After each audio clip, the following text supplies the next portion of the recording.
8 finalists in the final round of Original Oratory. In 8th place, from Palatine High School, Payal Malik.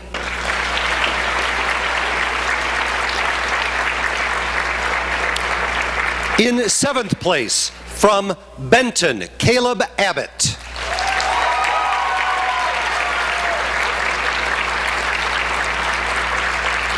In 6th place, from Coal City, Morgan Leopold.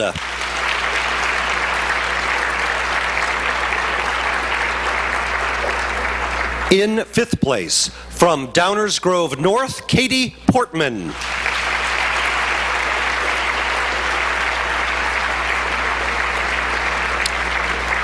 Fourth place, Emily Salamoni from Oaklawn Community High School.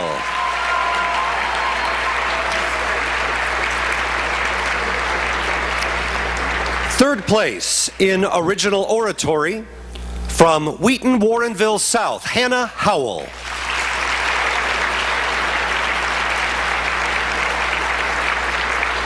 Your tournament runner-up in Original Oratory, Shalini Rao from Glenbard West.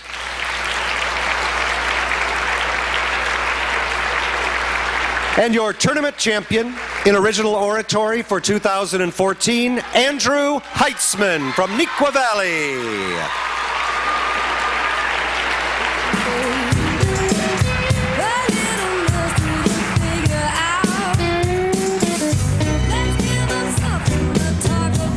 And now your tournament champion in Original Oratory, Andrew Heitzman.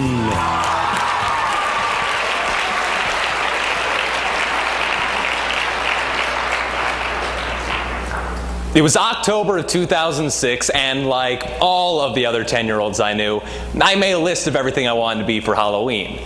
But when my mom saw that list, she said, "Oh, no, honey. Nurses and teachers are girl costumes. You should be a gangster. Or a hobo."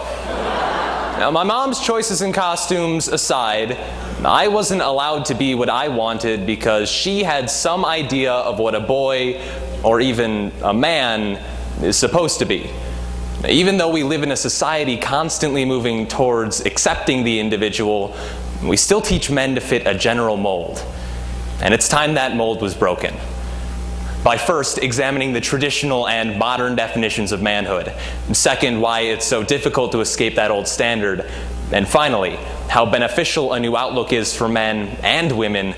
We can ditch the universal standard of masculinity while embracing our own ideas of what it really means to be a man.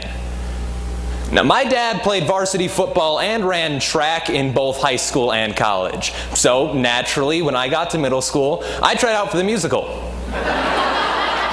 While my 13-year-old sister became a national champion in her first year playing competitive volleyball. She's a better son than me. Now, this begs the question of what being a man even means, not only to ourselves, but to the people around us. So first, let's look at the old definition of masculinity, and second, why that no longer applies. Ever since the hunter-gatherer days, men have pretty much always been in charge, and that teaches other men to fit a very specific standard. Now, that standard was defined by Dr. Kevin Thomas in a 2013 study published by Johns Hopkins University. And he explained that traditional men are indifferent, aggressive, and domineering. Now, that way of life is what our fathers and grandfathers' generations grew up with. And it's what they've taught us from a very young age. However, this narrow view of what it means to be a man doesn't apply to all of society anymore. Now, award-winning photographer Chad States put an ad on Craigslist, stay with me here, asking for anybody who identified as masculine to participate in his latest photo series.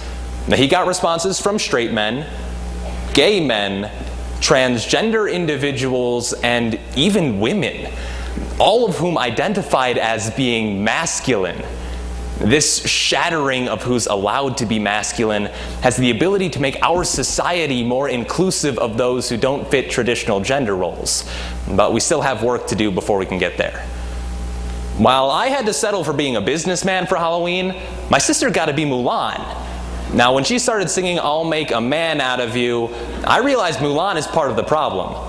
Now, she wants a man as swift as a coursing river with all the force of a great typhoon. That's literally impossible.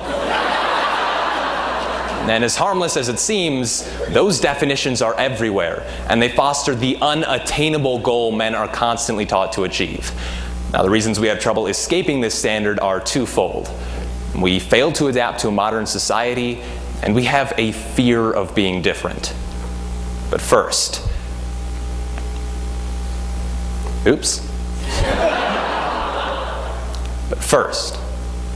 according to Forbes magazine, the worst jobs of 2013 included lumberjack, oil rig worker, dairy farmer, and roofer. Now, what do those jobs all have in common? Well, besides the fact that A&E is making them into reality shows, they're all traditionally masculine. In just one example, after the housing bubble burst in 2008, the United States Bureau of Labor Statistics reported as recently as December of 2013 that nearly 20% of jobs in the male-dominated construction industry. Now, that's the livelihoods of nearly 2 million families were lost. And as terrible as that seems, construction worker didn't even make Forbes' worst jobs list. And every day, roles traditionally reserved for men are becoming unnecessary, outdated, and cost inefficient. In order to survive in a modern economy, men need to go into fields they might not have considered 20 or even 10 years ago. Yet, even when men want to change, they often feel trapped in outdated stereotypes. Filmmaker Jennifer Newsom interviewed boys and men across the nation for her documentary, The Mask You Live In, asking them what it really means to be a man. They consistently told her they are dying to speak, but they're taught to stay silent. Now, many of the men she spoke with felt like they couldn't express themselves because they were too afraid of the consequences for being different, stopping them from being the men they really wanted to be.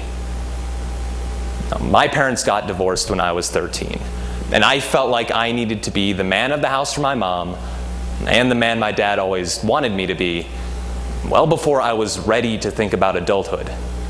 Fortunately, I was able to sit down and have a conversation with my dad and explain that the direction I wanted to go in with my life was different than the one I felt like I was expected to. He understood where I was coming from. Imagine if we could all have these conversations. We could first reevaluate what men and women are supposed to do, and second, stop pressuring each other to fit any mold. But first, changing our perspectives devalues traditional gender roles and benefits both genders. The National At-Home Dad Network, a nonprofit organization advocating for stay-at-home dads, explains that more men are taking on responsibilities traditionally reserved for women, such as taking care of the kids.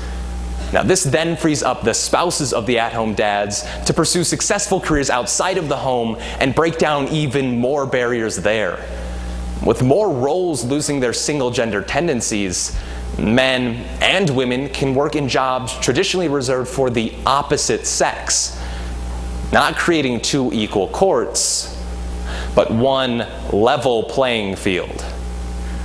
In addition, loosening our standards opens us up to new experiences uncommon to my father or to his father, and will allow me to introduce them to my children when I'm a father.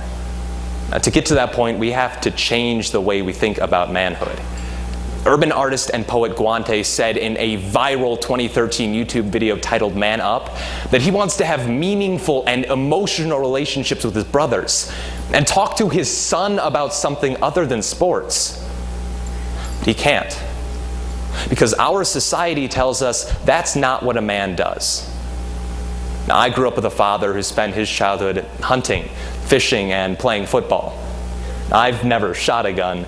My sister still puts the worm on the hook for me, and I do speech instead of sports. But I chose that path for myself because that's who I am. And there is no reason why every man shouldn't be able to choose to be an individual instead of hiding behind someone else's mask. Nowadays, when I go out trick-or-treating, I dress up as myself because I don't need to pretend to be something I'm not. Also, I am way too lazy to find a good Halloween costume. Now, we've seen how the role of man has transformed over time, why it's so difficult to escape tradition, and how we can all benefit from a new perspective. But now we have a decision to make. University of California professor Joan C. Williams tells us the men are left facing two choices. They can sit idly by and do nothing, or they can help to change an outdated ideal. So let's change this. And finally, man up. For tournament